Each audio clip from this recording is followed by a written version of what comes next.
வணக்கம். நான் உங்கள் Akash Sudhakar. Back Bench Media மூலியமாக உலக மக்களை சந்திப்பதில் நான் பெருமை கொள்கிறேன். இன்னைக்கு தலைப்பு செய்தி என்னன்னு கேட்டிங்கன்னா, திராவிட முன்னேற்ற கழகத்தின் தலைவரும் முப்படை தளபதிகளில் ஒருவருமான இளஞ்சிங்கம் அருமை தம்பி மு.க. ஸ்டாலின் அவர்களை பற்றிய ஒரு செய்தி. அதனடா அது அருமை தம்பிங்கிறாப்லே நினைக்காதீங்க. 65 வயசு வரையும் இளைஞரணி செயலாளர். டெய்லியும் சொல்லுவேன் உன்னைய பற்றி. எவ்வளோ பெருமையாக இருக்குது. நீங்கள் எல்லாம் நம்மளுக்கெல்லாம் ஒரு ரோல் மாடல் ராஜா. உண்மையிலேயே நான் இந்த விஷயத்தில் பெருமையாக ஏற்றுப்பேன். சரி, மேட்ருக்கு வருவோம். தலைப்பு செய்தி நீங்கள் என்னன்னு கேட்டிங்கன்னா, இவர் அவங்க அப்பா முதலமைச்சராக இருந்திருக்கிறாரு, தம்பி ஸ்டாலின் பார்த்தீங்கன்னா மேயராக இருந்திருக்கிறாரு, துணை முதலமைச்சராக இருந்திருக்கிறாரு. ஸோ இன்றைக்கி பார்த்தீங்கன்னா அந்த கட்சியோடைய தலைவராக இருக்கிறாரு. எங்கே பார்த்தாலும் வாந்தி எடுக்காத, வாயை பொத்திக்கினு, உனக்கு மண்டியில் மசாலா இருக்குதா இல்லையா அப்படின்னு ஒருத்தவங்க கேட்டிருக்கிறாங்க. யார் அது அப்படின்னு கேட்டிங்கன்னா, உயர்நீதிமன்றம். அதாவது முதலமைச்சரை விமர்சிப்பதை ஸ்டாலின் தவிர்க்கலாமே, ஏன் எப்போ பாரு கலாச்சின்னு இருக்கிறே, கலாய்க்காத அப்படின்னு உயர்நீதிமன்ற நீதிபதி அவர்கள் நாசுக்கா உரைக்கிற மாதிரி சொல்லியிருக்கிறாங்க. இதுலேருந்து என்ன தெரியுது? அவதூறு வழக்கை நாங்கள் தொடுத்தோம், அது தள்ளுபடியாகிவிட்டது அப்படின்னு நீங்கள் கொக்கரிக்கலாம். ஆனால் அதுக்கு பின்னாடி ஒரு வாசகம் எழுதியிருக்காரு நீதிபதி. வாயை பொத்தின்னு ஒழுங்கா இருக்கலாமே, நீ எதுக்கு எங்கே பார்த்தாலும் வாந்தி எடுக்கிறேன்னு கேட்குறாரு.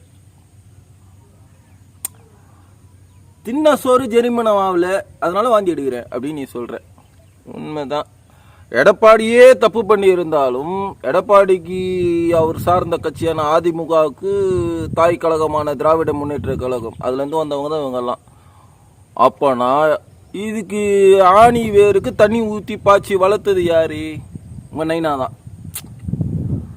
ஸோ அது அந்த ரகசியம்லாம் உனக்கு தெரியாமலாம் இருக்காது, தெரியும். அப்படி இருக்கும்போது நீ முதலமைச்சரை போகும்போது வரும்போது எதுக்கு என்னென்னலாம் கேள்வி கேட்குறத விட்டுட்டு வண்டையா காரி துப்பிக்கின்னு அவரை துப்புறன்ட்டு அந்த எச்சி ஓ மேலே தான் துப்புது. இதெல்லாம் கொஞ்சம் யோசிக்கணும் ராஜா. தேர்தல் சமயத்தில் மக்களை திசை திருப்புறோன்னு எதை வேணால் நீங்கள் வெளுத்து வாங்குறீங்க. எம்எல்ஏல ஒரு நண்டு சுண்டு ஒன்று வேலூர் மாவட்ட எம்எல்ஏவாம, அந்த தம்பி என்னடான்னா என் ஊர் பக்கம் வா, நான் உன்னை வெளுத்து வாங்குறேங்குது. யார்? நம்ம ராஜேந்திர பாலாஜி அண்ணாச்சியை. நான் என்ன கேட்குறேன், உன் ஊருக்கு வந்தால் தான் உங்களுக்கு வீரம் வருமானு நான் ஏற்கனவே ஒரு காணொலியில் கேட்டேன். அதே தான் இப்போ உங்களை கேட்குறேன். எலெக்ஷன் டைம்னா மட்டும்தான் உங்களுக்கு புது ரத்தம் பாயுமா? இன்னைக்கு நீதிமன்றம் நீதிபதி அவர்கள், மாண்புமிகு நீதிபதி அவர்கள் உங்களை காரி துப்புற அளவுக்கு நீங்கள் ஏன் நந்துக்கிறீங்க? நல்ல இன்னைக்கு ஒரு விஷயங்களுக்கு நீங்கள் ரோல் மாடலாக இருக்கலாமே தலைவா.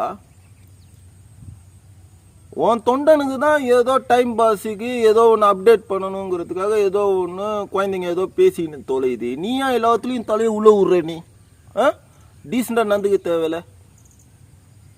முதல்ல உன் பையன் அந்த தம்பி உதயநிதிக்கு கொஞ்சம் கிளாஸ் எடு. முதல்ல அந்த குழந்தைக்கு எது தலையுது எது வாழுதுன்னே தெரில. பக்கத்தில் ஒருத்தன் முகமுடி போட்டுக்கின்னு அச்சு ஆமாம் ஆமான்னு. ஏன் நீ என்ன சொன்னாலும் சிரிப்பாயாவே?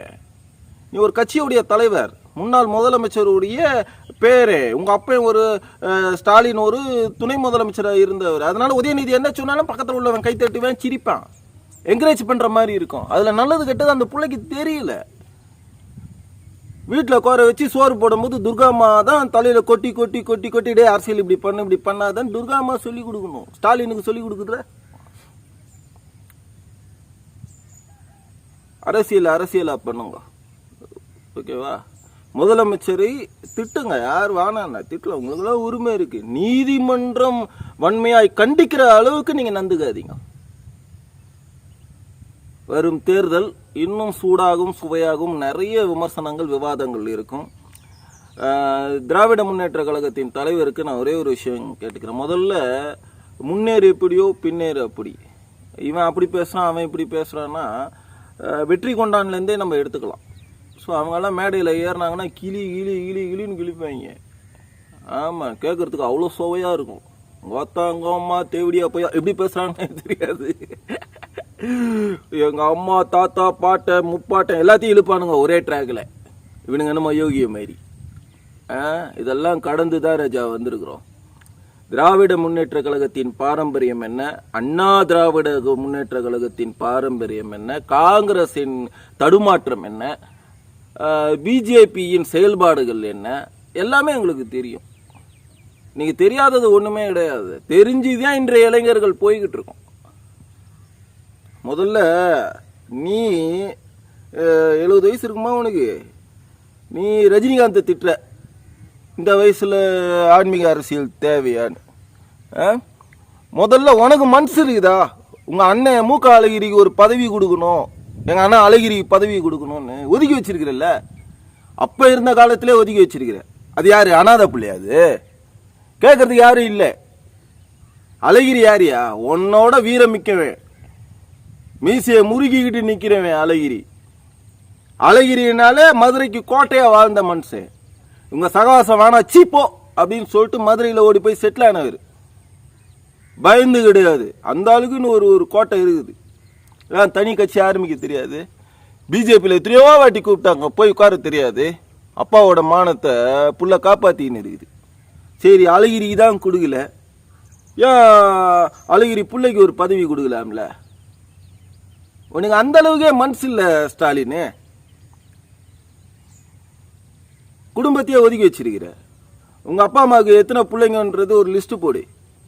லிஸ்ட் போட்டினா எல்லாரும் நினைச்சிட்டு இருக்காங்க கலைஞருக்கு புள்ள ஸ்டாலினே, கலைஞருக்கு புள்ள ஸ்டாலினே, கலைஞருக்கு புள்ள ஸ்டாலினே, ஸ்டாலினுக்கு புள்ள உதயநிதி. உதயநிதி மட்டும்தான் பேரனா? கனிமொழி, என் தோழி கனிமொழிய கலைஞர் பிள்ளையாவே ஏத்துக்க மாட்டேங்கிறீங்களே. கனிமொழி பிள்ளைய பேரனாவே ஏத்துக்க மாட்டேங்கிறீங்களே. அழகிரி பிள்ளைய பேரனாவே ஏத்துக்க மாட்டேங்கிறீங்களே. எங்க பெரிய அண்ணன் மூக்கா முத்து பிள்ளைங்களை பேரனாவே ஏத்துக்க மாட்டேங்கிறீங்களே. நீங்களாடா நல்லது கெட்டதை ஏத்துக்க போறீங்க? ஏன் என் குடும்பத்தை சீன்றன்லாம் நினைக்காத. என்னைக்கு பொது வாழ்க்கைக்கு வந்தியோ உன் குடும்பமும் அத்தனை பேருமே அரசியல்வாதிங்க தான்.